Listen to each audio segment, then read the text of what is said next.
Warahmatullahi wabarakatuh. Waalaikumsalam warahmatullahi wabarakatuh. Baik Bapak Ibu, hari ini saya akan mencoba untuk berbagi praktik baik untuk sekolah kita, yang mana yang saya harapkan adalah ke kawan-kawan semua selaku ibu-ibu guru, bahwa kalau bisa kita masuk ke kelas itu sudah sesuai dengan tuntutan atau dari filosofinya Pak Kiai Haji Dewan Tara. Yang perlu saya himbau kepada Bapak Ibu Dewan Guru bahwa selama ini sebenarnya kita sudah mengajar ya di dalam kelas, sudah mengajar, sudah berharap kalau bisa anak itu bisa apa yang kita jelaskan lah, seperti itu, dia paham dengan apa yang kita terangkan. Cuman di sini sebenarnya Bapak Ibu banyak hal yang harus kita rubah. Yang paling utama yang harus kita rubah adalah pembelajaran kita itu harus menyenangkan. Yang pertama itu harus menyenangkan bagi anak murid. Kan banyak biasanya kan ada kan kita sering mendengar bahwa anak murid itu tidak suka dengan guru si A, tidak suka dengan guru si B. Sebenarnya bukan tidak suka kepribadinya, tapi mungkin cara mengajarnya atau mungkin kepribadian guru itu sendiri ketika berada di dalam kelas. Nah, jadi sebenarnya banyak yang harus kita sadari dan harus kita pelajari mengenai tata cara mengajar yang benar dalam kelas berdasarkan filosofi pendidikan Haji Dewan Tara. Nah, di sini yang harus saya jelaskan yang pertama adalah tentang filosofi yang menjadi keinginan Bapak Haji Dewan Tara dengan pendidikan kita, bahwa sebenarnya pendidik itu sebenarnya hanya menuntun siswa dengan melihat kodrat alam anak tersebut dan kodrat zaman sekarang. Nah, jadi yang perlu saya garis bawahi adalah mengenai kodrat. Kita kan pernah mendengar bahwa ada pembicaraan orang-orang dulu ya, bahwa anak itu terlahir bagaikan kain yang putih, kain putih yang masih bersih. Sebenarnya itu salah. Yang benar adalah anak itu terlahir sebenarnya sudah ada kodratnya. Nah, kita selaku Bapak Ibu Dewan Guru itu ya harus menuntun mereka supaya kodratnya itu terlihat. Contoh, mungkin dari kecil umur 3 tahun, 4 tahun dia udah kelihatan nyanyi anaknya, atau mungkin dia suka hobi main bola, atau mungkin ada yang sudah pegang ini, pegang itu. Nah, kita tinggal bagaimana cara kita menuntunnya untuk bisa mencapai itu. Nah, itu sebenarnya tugas kita. Jadi tugas kita itu hanya sekedar menuntun anak untuk membimbingnya menjadi anak yang selamat dan berbahagia. Nah, selama ini kan kita selalu berusaha, kalau kita belajar IPA, seandainya kita guru IPA, dia harus tahu bahwa proses pencernaan itu harus seperti ini. Tapi kita tidak pernah tahu dia suka nggak dengan proses, dengan pembelajaran yang seperti itu. Kan sebenarnya kalau untuk kita melihat bahwa anak itu senang atau tidaknya sama kita, sebenarnya bisa kita baca. Contoh, kita masuk kelas, muka mereka meraut, ada yang mungkin tidur-tiduran, ada yang mungkin seperti ini, ada yang mungkin asyik ngeliat-ngeliat sana. Itu kan ciri-ciri bahwa dia kurang apa ya? Kurang tertarik dengan kita ketika kita masuk kelas.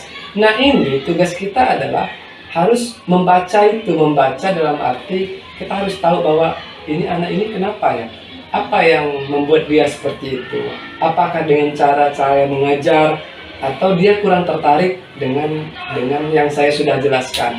Sebenarnya memang ribet kalau kita mau tanya satu persatu anak, cuma minimal kita sudah mulai merubahnya dari hal-hal kecil, bahwa kita sudah bisa menilai anak itu suka nggak dengan gaya belajar kita. Sebenarnya anak itu lebih tertarik kalaupun kita melakukan pembelajaran sesuai dengan yang mereka inginkan lah. Contoh, kita menjelaskan tentang proses pencernaan. Kalau kita hanya menjelaskan ini begini, mungkin nggak akan sampai. Walaupun kita gambarkan, kita taruh nih gambar usus, biasanya kan di usus itu, mereka tidak akan cepat paham dan kayaknya bakal membosankan, karena mereka sendiri tidak pernah melihat usus mereka seperti apa. Tapi alangkah lebih bagusnya kita cari yang membuat mereka itu akan lebih cepat paham. dan mempunyai daya tarik tersendiri sehingga mereka mau memperhatikan ke depan. Salah satunya dengan putar video. Nah, kalau mereka pun dengan video mereka lebih senang, lebih asik, kenapa harus pakai gambar tadi? Lebih baik kita menggunakan video. Jadi artinya memang banyak pembelajaran kita yang harus kita pelajari, walaupun sebenarnya semua tergantung dari sarana dan prasarana sekolahnya. Kita mau menampilkan segala sesuatunya juga harus ada alatnya. Jadi itu salah satunya Bapak Ibu. Cuma di sini kita lebih ke arah yang menuntun itu tadi. Jadi sebenarnya tugas kita sebagai pendidik itu hanya menuntun. Nggak perlu memaksa mereka. Kita lihat aja apa sih bakat anak ini, apa yang anak ini tampilkan dalam keseharian. Sepertinya anak ini di bidang ini dia mampu, udah kita dorong saja anaknya. Nah, makanya dibutuhkan di kegiatan sekolah itu ada namanya ekstrakurikuler, supaya bisa menyalurkan kodrat-kodrat yang sudah mereka gariskan dari Tuhan untuk mereka. Kayak kita ini sebenarnya kan kita berbicara tentang kita dulu. Dari kecil kita kan nggak tahu bahwa kita ini kok bisa jadi guru ya. Kok bisa sekarang saya sudah berada di sekolahan ya sebagai staf atau kita dulu kan nggak pernah tahu kita. Tapi sebenarnya seorang guru itu seharusnya udah mulai melihat itu. Sudah mulai melihat itu. Makanya kayak sekarang, oh ya kamu punya bakat loh, kamu bagus loh bisa main komputernya dari SMP udah bisa pinter. Nanti mudah-mudahan kamu kayaknya kalau bisa kamu lebih tingkatkan bisa kerjanya di perkantoran, kalau di perkantoran di bank, kalau di sekolah mungkin kamu sebagai guru TIK atau mungkin sebagai staf, karena semuanya berkaitan dengan IT. Kamu kayaknya dari kecil udah kelihatan. Jadi hal-hal seperti itu yang perlu kita support. Tapi selama ini kan gaya belajar kita kan hanya bagaimana caranya anak bisa duduk tenang, diam, kalau bisa fokus ke depan. Padahal sebenarnya matanya yang fokus tapi pikirnya kemana-mana. Tidak kita buat senang. Jadi artinya kalau bisa kita belajar dalam kelas itu tidak untuk tegang lah. Nggak apa-apa kita ajak mereka senyum, ada kalanya kita ajak mereka bermain. Contoh kalau jam pelajaran informatika kan 3 jam, apa nggak bosan itu? Nah cuman setengah jam kemudian saya ajak berdiri, yuk kita berdiri dulu, kita ice breaking. Nah, coba ikuti Bapak ya dengan instruksinya seperti ini ya. Apa? Mungkin bernyanyi bersama, gerak bersama, pokoknya ada sedikit sentuhan permainan yang membuat mereka tidak jenuh lah, tidak bosan. Ya bayangin aja, Ibu berapa jam penjas? 3 jam. Nah, kalau mereka berada di lapangan, udah panas-panas, mana dimarahin pula. Tapi bagaimana cara mensiasatinya supaya mereka bisa senang, bahagia pokoknya. Panas itu nggak kerasa. Sama di pramuka. Kenapa pramuka itu panas-panasan tidak membuat mereka harus mundur dari pramuka, takut hitam, takut ini, takut itu? Enggak, karena mereka menganggap di pramuka itu yang sangat menyenangkan. Ketemu temen aja udah senang, masak bareng aja udah senang. Jadi kalau bisa proses pembelajaran kita itu ya seperti itu. Kita harus mulai melihat karakter anak dan kita coba untuk ke depan itu hanya sekedar menuntun mereka saja. Ya memang kita sekarang itu menuntunnya juga kan harus kelihatan dulu apa yang dituntun. Kalau saya di penjas, seandainya Ibu sekarang kan ngajar penjas, kan udah Ibu lihat yang udah bisa main dribble itu siapa-siapa aja. Ada kayaknya ini perlu dikembangkan anak ini. Mungkin dalam posisi melempar ada anak nggak yang sudah bisa saya lihat bisa. Nah, anak-anak yang belum bisa itu yang menjadi PR kita. Siapa tahu dia punya tertariknya bukan di basket, tapi tertariknya di roll mungkin karena dia paling senang yang meroda jungkir balik sini sana, mungkin di bagian itu. Jadi jangan dipaksa kamu harus bisa, ya gimana mau kalau dia itu nggak bisa. Tapi bukan berarti juga dia nggak dapat nilai. Dia akan dapat nilai di bagian olahraga yang lainnya. Kalau dari 10 cabang olahraga udah kita latih ke mereka, tapi ternyata anak itu memang sangat susah sekali dari semua yang kita praktekkan dia nggak bisa, berarti dia nggak punya kodrat di bidang itu. Nah, jangan sampai artinya kita baru ngajar contoh Ibu bahasa Indonesia ya, Bu ya. Contoh bahasa Indonesia dengan mengarang. Mungkin nggak semua anak bisa mengarang. Nah, ketika dia nggak bisa mengarang, justru harus kita cari tahu, panggil anaknya. kamu kenapa? Memang nggak bisa Bu mengarang. Oh ya, kalau kamu bisa nggak bikin puisi, dan mungkin banyak kalian-kalian yang lainnya. Makanya sekarang itu tidak ada lagi yang namanya anak nggak naik kelas, karena kita harus sadar bahwa anak itu sudah punya kodratnya masing-masing. Dia nggak bisa di olahraga di bagian A, mungkin di bagian D-nya nanti baru kita bisa lihat. Begitu juga dengan bahasa Indonesia, begitu juga dengan mengenai di perpustakaan. Anak kan kadang-kadang, kenapa sih kok anak males banget membaca sekarang? Lebih baik mereka pergi ke kantin. Itu harus dipertanyakan, apa yang membuat mereka tidak minat dalam membaca. Apakah memang kita tidak menyuruh mereka ke sana, atau mungkin ketika mereka ke sana tapi nggak ada pendamping bimbingan dari bapak ibu dewan guru, sehingga ya sudah. Jadi timbullah, yang penting saya masuk kelas, pelajaran saya selesai, beres, seperti itu. Nah, sedangkan tugas kita di sini adalah pendidik, ya bagaimana caranya supaya kita bisa menuntun anak itu dari segala kodratnya, supaya dia bisa menjadi anak yang bahagia dan selamat di dunia dan akhirat. Nah, itu aja sebenarnya tugas kita yang diharapkan dari Ki Hajar Dewantara. Dan selanjutnya mungkin di sini juga kita kadang-kadang banyak PR ya Bapak Ibu ya, melihat anak kok dia males banget, anak ini belajar, kayaknya kita sudah berusaha menjelaskan tapi kok dia nggak ngerti-ngerti, atau mungkin dia ngantuk, atau mungkin dia berambut merah kayak tadi pagi kejadian. Seharusnya kita nggak boleh seperti itu malah. Lebih baik anak itu kita panggil secara empat mata berdua, kamu kenapa? Kamu tahu nggak aturan sekolah itu seperti apa? Kita harus membuat dia merasa bersalah dulu. Ketika dia jawab, iya saya tahu. Kalau kamu tahu sekarang peraturan apa yang sudah kamu langgar, bisa nggak dia nyebutin? Nah, jadi ketika dia sudah menyebutkan yang saya langgar sekarang rambut saya merah, berarti dia sendiri sudah sadar.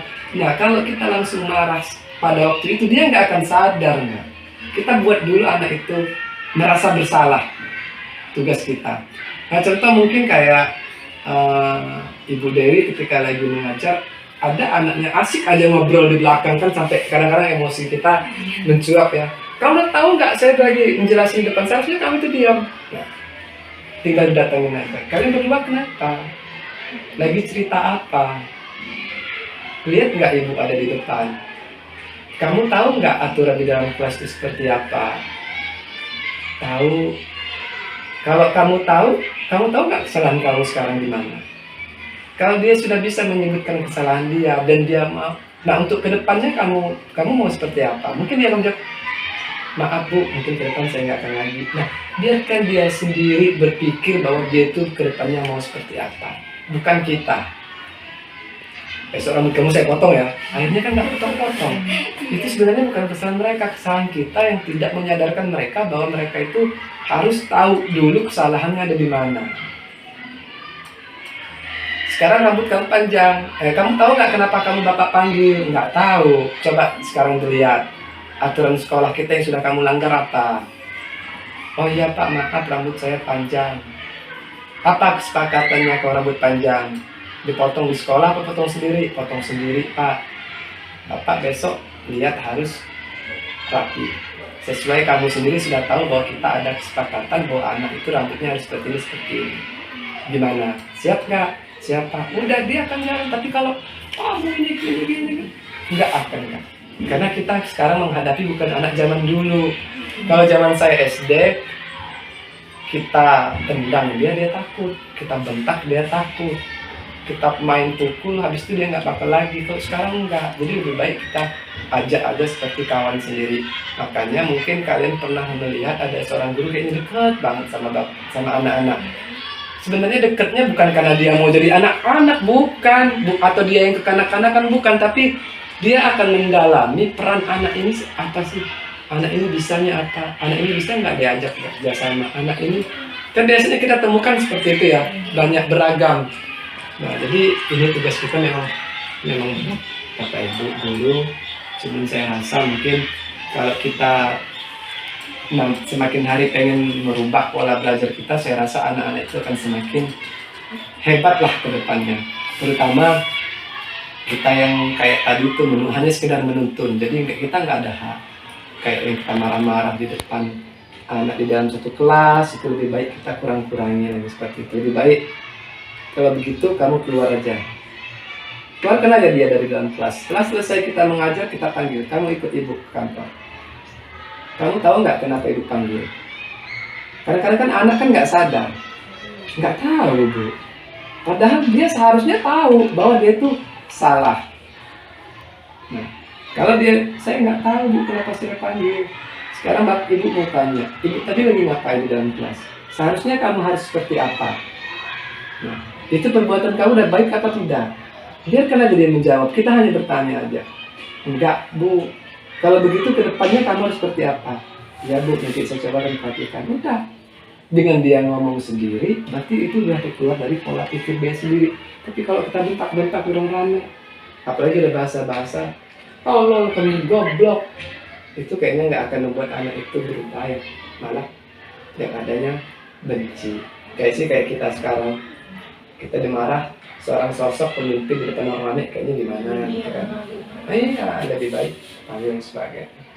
Jadi ketika kita merasa seperti itu nggak enak, begitu juga dengan mereka. Nah, jadi itu yang pertama Bapak Ibu tentang filosofi pendidikan Ki Hajar Dewantara, bahwa beliau menjelaskan tujuan pendidikan yaitu menuntun segala kodrat. Tadi kodrat alam dengan kodrat zaman. Nah, kodrat zaman ini kita harus ngajar sesuai dengan zaman sekarang. Nggak boleh lagi dengan zaman kemarin yang metodenya hanya ceramah di depan. Kita sampai 2 jam cerita tentang apa yang ada di buku. Sebenarnya nggak perlu, cukup kita kasih aja buku, mereka bisa kok. Nah, jadi kita harus rubah hal-hal seperti itu. Karena zaman sekarang kan anak-anak besok pelajaran penjas. Saya pastikan setiap anak besok bawa handphone. Tapi ingat, handphonenya nggak boleh diaktifkan sebelum jam mapel penjas. Apa yang kita mau buka hari ini? Contoh sekarang ibu mau menjelaskan tentang penjas biasanya sih kayak main basket itu tadi. Coba anak-anak sekarang buka teknik melempar bola basket. Buka semuanya di YouTube, buka. Kayaknya akan lebih cepat paham dibanding lihat ya saya. Ya kalau saya mau menguasai, kalau saya nggak menguasai gimana? Kok nggak masuk malah nyampe ke kantin sana dia, saking kuat kita lempar. Jadi kita rubah gaya cara kita. Intinya menurut Pak Ki Hajar Dewantara ini, kita harus cari cara celah kita, bagaimana caranya anak itu paham dan mengerti apa yang kita jelaskan. Nah, mungkin sampai di situ dulu yang bisa dapat saya jelaskan, dan ada tambahan sedikit buat ibu-ibu yang ada di depan ini. Jika memang nanti ada kesempatan untuk mendaftar sebagai guru penggerak, lebih baik mendaftar, supaya artinya pola pembelajaran di sekolah kita berubah. Tadi saya sudah masuk di kelas 7A. Di jam mata pelajaran saya sudah terdapat kesepakatan kelas. Kesepakatan mereka sendiri yang mereka buat dan mereka tempelkan di karton. Itu nggak apa-apa, Bu Dewi juga bikin aja, nggak jadi masalah. Kayak Ibu Pip, Bu Yun, bisa bikin kesepakatan kelas di dalam perpustakaan. Kesepakatan ke perpustakaan itu harus apa yang harus mereka sepakati. Tadi contoh, ini kita kesepakatan kelas mapel informatika ya, iya Pak, ini saya bagi, silakan kalian tulis. Mereka bagi.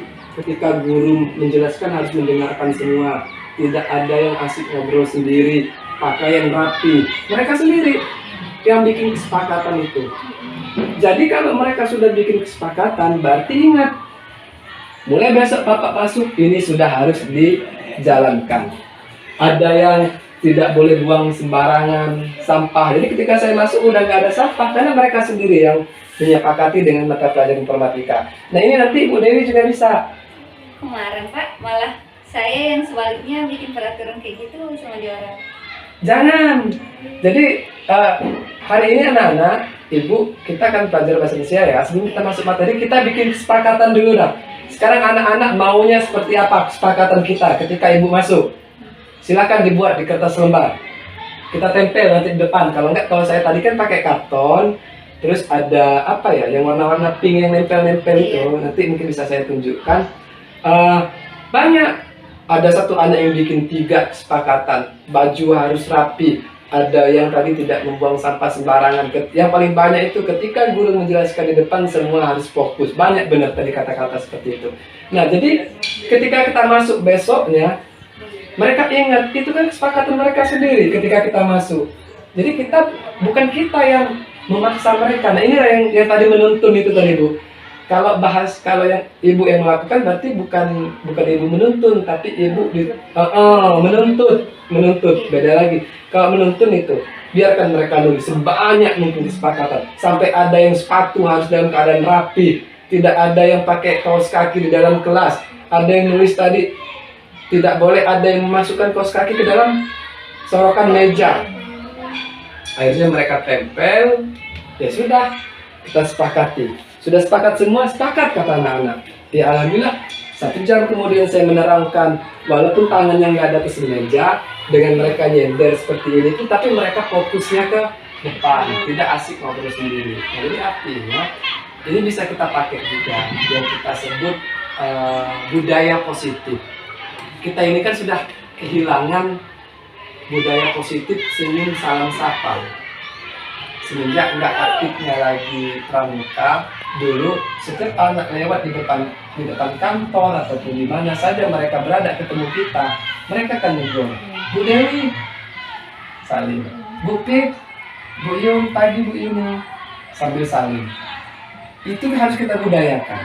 Jadi mulai hari ini ketika bapak ibu-ibu ini masuk ke dalam kelas, ajaklah anak-anak itu seperti itu. Kita harus budayakan positif dengan senyum salam sapa. Apa salahnya? Dan kita ini dekat dengan anak, bukan kita yang manggil anak. Jepri sini, salim.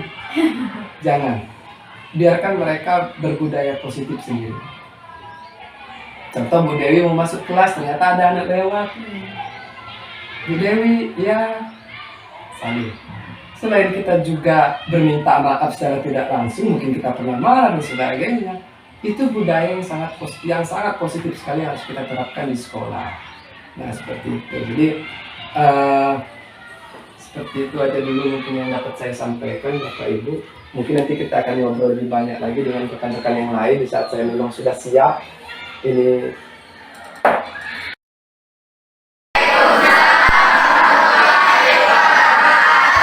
selamat pagi.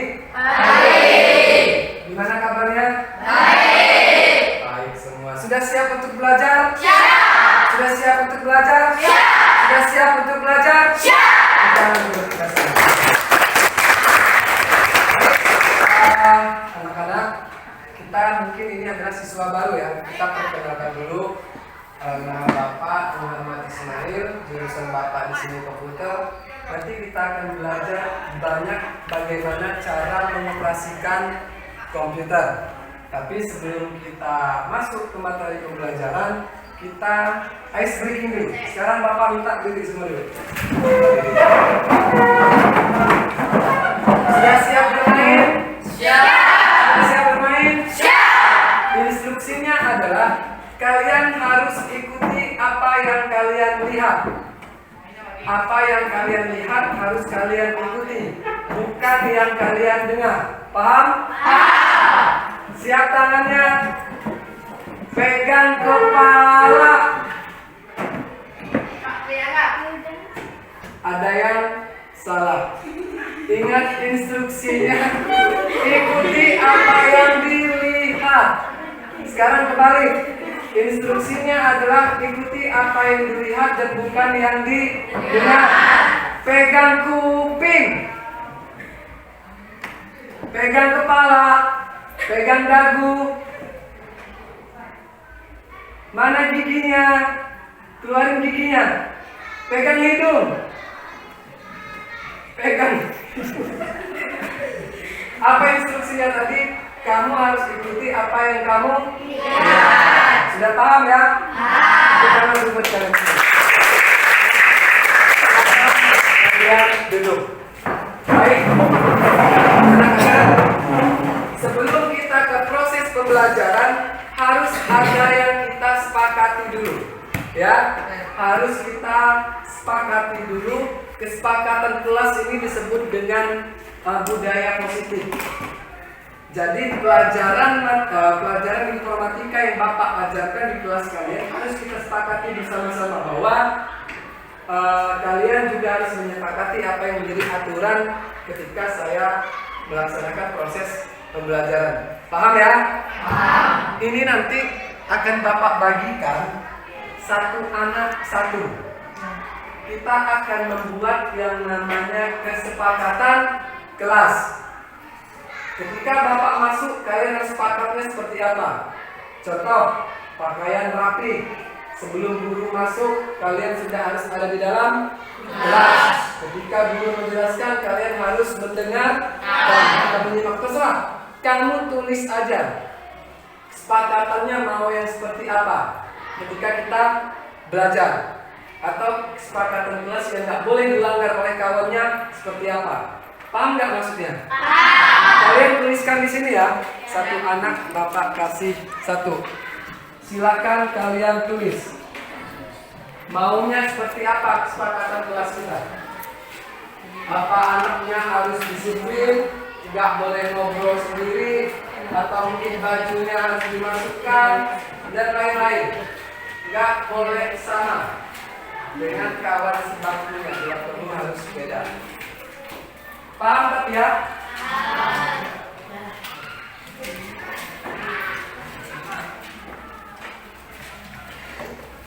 Yang sudah dapat silahkan ditulis.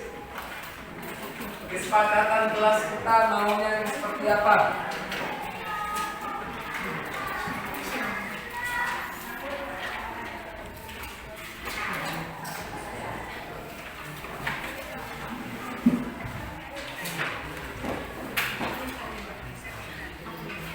Paham Ki? Paham ya? Ya pokoknya selama kita belajar kamu maunya seperti apa? Mungkin kawannya nggak boleh ribut, nggak boleh nyontek, nggak boleh ngobrol sendiri dan lain sebagainya. Kan banyak ya. Dan kesepakatan ini harus kalian ikuti. Kalau nggak diikuti berarti kamu sudah melanggar kesepakatan. Ayo silakan diisi. Bapak kasih waktu kalian 25 detik diisi dari sekarang. Ayo, kesepakatan kita maunya seperti apa? Boleh lebih dari satu, boleh. Kalau mau satu aja yang diisi nggak apa-apa. Ayo.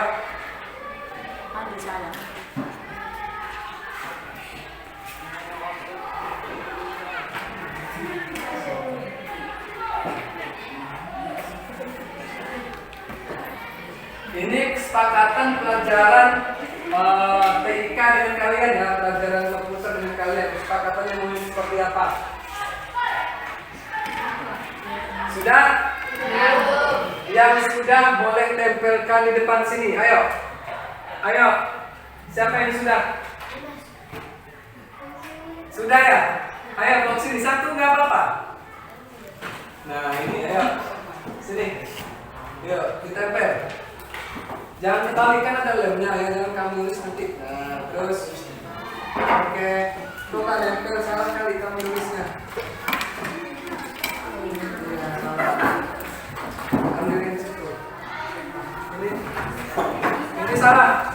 Punya siapa ini? Dikasih nama, coba dikasih nama. Ambil. Jangan, coba kamu cek dulu lembarannya itu ada lemnya. Jangan sampai kalau nulisnya kebalik, nggak bisa nempel nanti di sana. Berarti lemnya di belakangnya. Kasih nama. Ayo, cepat sekarang dikumpul. Yang sudah.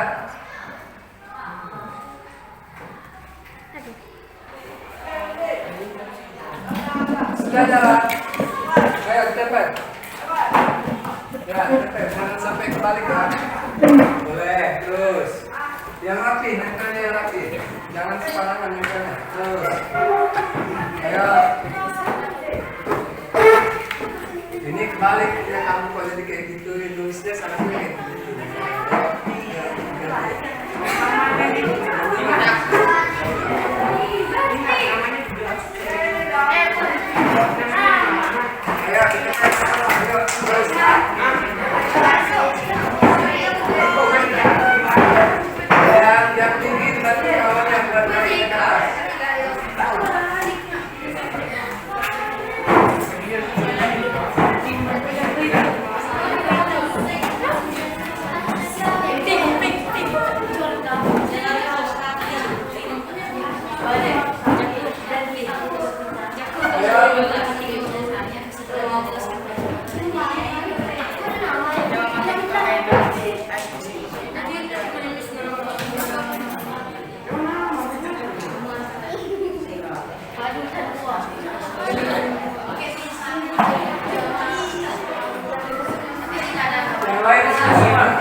Sudah. Nanti kita bacakan satu per satu.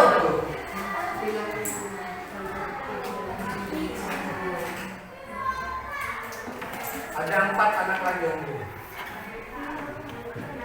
Ayo, satu aja nggak apa-apa. Ngapain banyak-banyak? Ayo, Fer. Cari tempat yang masih kosong.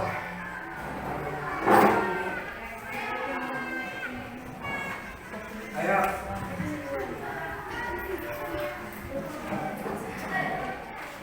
Satu lagi. Ya, kok bisa beda sama yang lain? Itu satu lagi.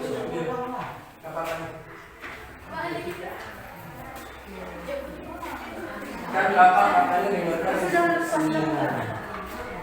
Ini punya siapa ini? Nuria mana yang Nuria? Gak apa-apa, nanti bapak bacain.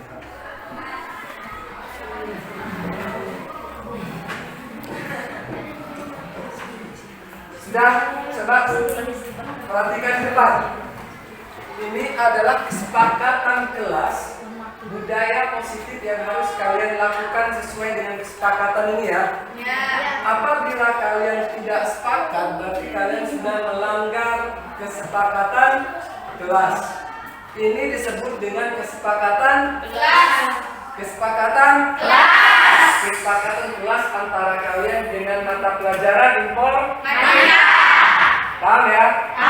Sekarang Bapak akan bacakan satu dari Dimas. Dimas membuat kesepakatan kelas kita bahwa saat masuk kelas baju harus rapi. Berarti ketika Bapak masuk ke dalam kelas ini semua baju harus rapi. Paham? Di sini juga ada punya Rizky Dirli. Mana Muhammad Rizky Dirli? Hah? Oh. Tidak berkata kasar, fokus belajar saat jam pembelajaran, menghormati guru. Ada 3 yang dia tulis. Yang pertama, tidak berkata kasar. Berarti tidak berkata kasar ini berkata yang memang bakal menyakitkan seorang teman. Paham ya? Terus kemudian fokus belajar saat jam pembelajaran. Fokus itu bukan berarti tangan harus di atas meja, bukan. Duduk sambil senderan yang jadi masalah, tapi dia fokus. Otaknya masih mendengarkan di depan. Terus kemudian menghormati guru. Ini wajib harus kalian lakukan, bukan hanya dengan Pak Ismail, semua bapak ibu dewan guru yang ada di sekolah. Budayakan senyum salam sapa. Ingat, budayakan senyum salam sapa dengan semua teman dan bapak ibu dewan guru. Contoh, ketika bapak ibu dewan guru dulu ya, Pak, Bu, salim. Itu budaya positif yang harus kalian lakukan mulai dari hari ini. Paham? Enggak mesti juga harus ngajak kantor salingan sama bapak ibu dan guru, enggak. Di saat mungkin gurunya lagi di lapangan, atau di saat kamu ketemu di depan kantor, di saat kamu lagi lewat, panggil, Pak, berikan tanganmu, sehingga kamu harus mencium tangan bapak ibu atau siapapun dewan guru yang ada di sekolah. Jelas? Itu budaya positif yang harus kalian lakukan. Saya baca lagi, saya acak aja ya. Saya baca lagi, ini punya si Anissa. Baju harus rapi. Tuh, ada lagi kesepakatan baju harus rapi. Yang kedua, jika guru berbicara harus didengar. Artinya, ketika bapak ibu dewan guru dalam kelas ini sedang menjelaskan, kalian harus mendengar, bukan asik ngobrol sendiri. Ya, paham? Terus kemudian siapa lagi ini saya acak aja. Kesepakatan kelas punya si Nice Yasila. Jika bel masuk, semua harus masuk kelas. Bila guru menjelaskan, kita harus mengamati yang dijelaskan. Nah, banyak ini kawan kamu berarti yang sepakat. Memang ketika harus ada penjelasan ada penjelasan di depan, semua harus fokus. Serta alfian kita harus ada PR. Harus dikerjakan. Mana Sekta? Maksudnya jika ada PR dari Bapak Ibu Dewan Guru itu harus dikerjakan. Benar itu wajib. Baju jangan dikeluar cara, jangan ori kelas maksudnya ini ya, mana yang raihan ini? Jangan membuat ori kelas maksudnya. Berarti harus menjaga keberhati ketika Bapak Ibu masuk. Kalian itu. Pada yang baca dari baju harus keluar